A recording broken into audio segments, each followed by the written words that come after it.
Assalamualaikum warahmatullahi wabarakatuh. Perkenalkan, saya Sakila Meta Hasanah dengan NIM A1D121175 dari R005 Prodi Pendidikan Guru Sekolah Dasar. Baiklah, di sini saya akan menjelaskan bagaimana asal-usul kehidupan.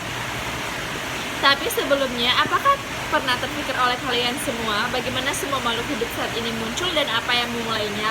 Hal seperti ini sudah dari dahulu dipikirkan dan dipelajari oleh berbagai ilmuwan. Salah satu teori yang muncul adalah teori biogenesis. Apa itu teori biogenesis? Teori biogenesis ialah teori mengenai asal-usul makhluk hidup yang berasal dari makhluk hidup juga.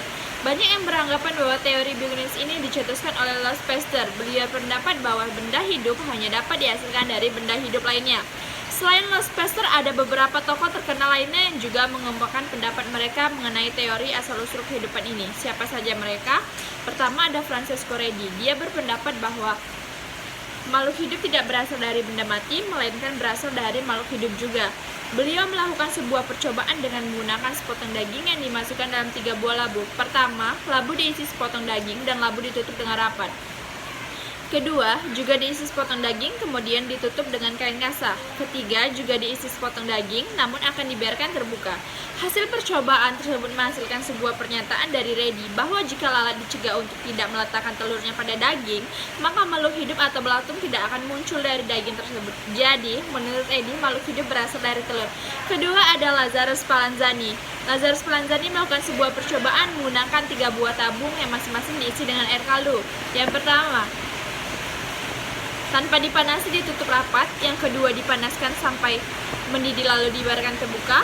Yang ketiga, dipanaskan sampai mendidih ditutup rapat.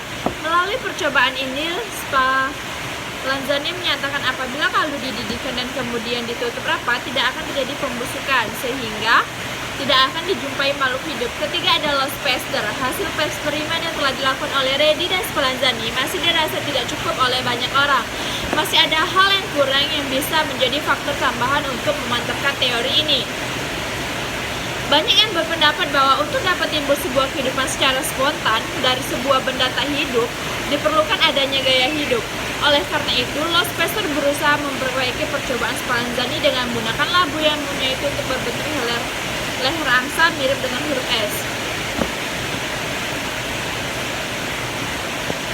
Dengan labu yang memiliki tutup huruf S, maka kaldu yang ada dalam labu masih bisa berhubungan dengan udara di luar. Namun, makhluk hidup dari luar tidak dapat masuk ke dalam labu. Berhubungan dengan udara luar inilah yang dianggap bisa mewakili gaya hidup.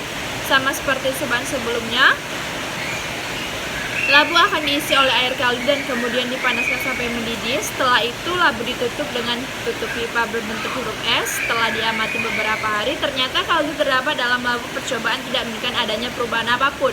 Louis Pasteur akhirnya mengambil kesimpulan bahwa adanya kehidupan berasal dari kehidupan lain yang menghasilkan teori 1. Omne vivum ex vivo, kedua omne ovum ex vivo, yang ketiga omne vivum ex vivo. Nah, itu dia beberapa percobaan yang menghasilkan teori biogenesis ini. Jadi teori ini membuktikan bahwa makhluk hidup berasal dari makhluk hidup lainnya. Wassalamualaikum warahmatullahi wabarakatuh.